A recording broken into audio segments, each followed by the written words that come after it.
scrappy people, Tracy Reed coming at you today with a sketch challenge for TRD Sketchy Sunday number 19. You can see the sketch up here in the top corner, and today I'm going to be using the wildflower collection for these plants of my, these plants of my propagating babies, these pictures of my propagating plants that I have going right now. Actually, a lot of the ones in that photo have been transplanted now, but these photos are of my propagation stations that I created to make baby plants. And so I decided to not go with the obvious rooted collection. I'm going to do the wildflower collection instead, A, because I wanted to use it, but B, because it has all these beautiful greens in it and a lot of references to like growing and blooming and things like that. So I thought it would work out well.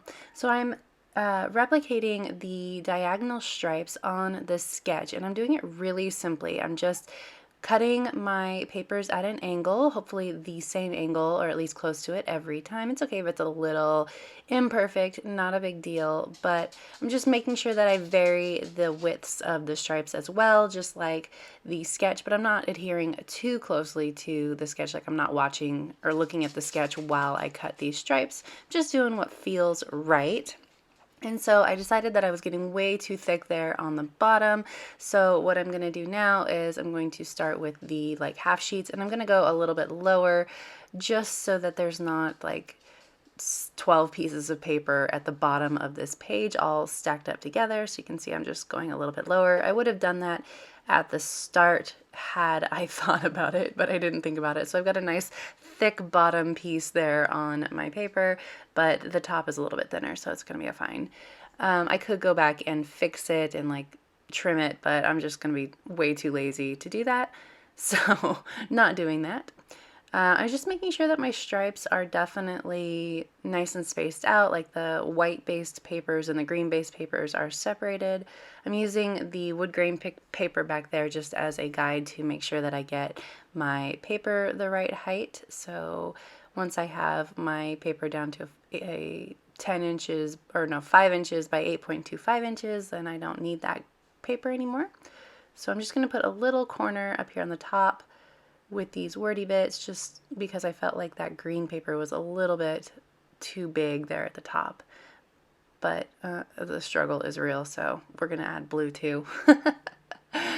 There we go. All right, now I've got them all done. My holes are punched. I need to decide what I'm doing on the right-hand side to match it. Obviously, there is a lot of pattern going on the left-hand side, so I want to keep the right-hand side nice and simple so that it doesn't add to or detract from that paper.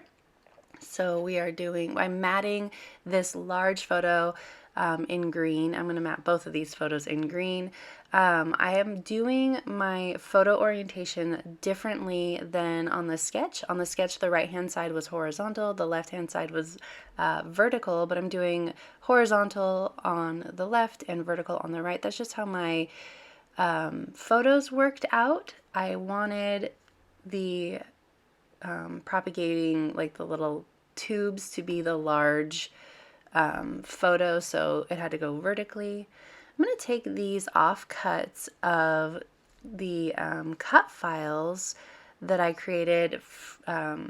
I cut out my cut files to do my unboxing video, so I have all these like offcuts that came out of the cut files, and I'm going to use those as my embellishment cluster along the edge of the page. So I am going to start sticking these down with glue, and I decide immediately to just do white to begin with, and then I'm going to add in the green afterwards. So I'm just using glue on the the joint of the two leaves just to hold those down in the corner so that I can like put things underneath it, tuck these green leaves in as well.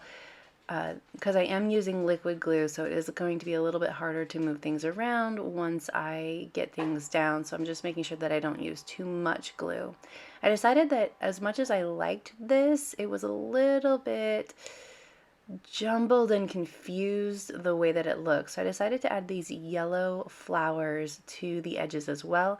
I'm going to cut them in half and just make little half flowers. And I start putting them down and kind of haphazardly. And then I decide pretty quickly that I want there to be 4 and that they need to be evenly spaced. So I am I have 3 down now, and then when I go to put number 4 down, I realize I need to space them out better, so I'm going to move it around. And then what I'm going to do is I'm actually going to secure it with staples, all those flowers with staples, so that when I punched my holes, they would stay still.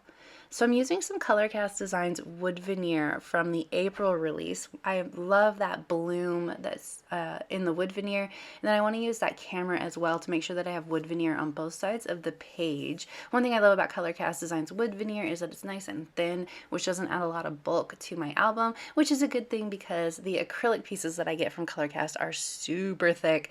So those do add a lot of bulk, so it offsets all of that. I'm adding in a title that says Propagation Happens with some older Cocoa Daisy letter stickers that match. I printed out a word strip or a word bit on the photo on the left hand side there that says Propagation Happens, but I decided that I wanted that to be my title instead, so I'm covering it up with this little word bit instead that says flourish. And then I want to keep my embellishments fairly simple because there's so much going on the left hand side, and also I don't really want to detract from these really cute photos. I love the way the light is hitting my glass tubes over here, so I don't want to cover up too much of it, even though I do initially put that stuff down right on the top in the middle. I decide no, I want it to be there in all of its glory. So I kind of struggled a little bit. I actually turned off the camera and came back almost 24 hours later to do the embellishing because I was a little bit on the struggle bus with this layout, but it came out nice. I do like it.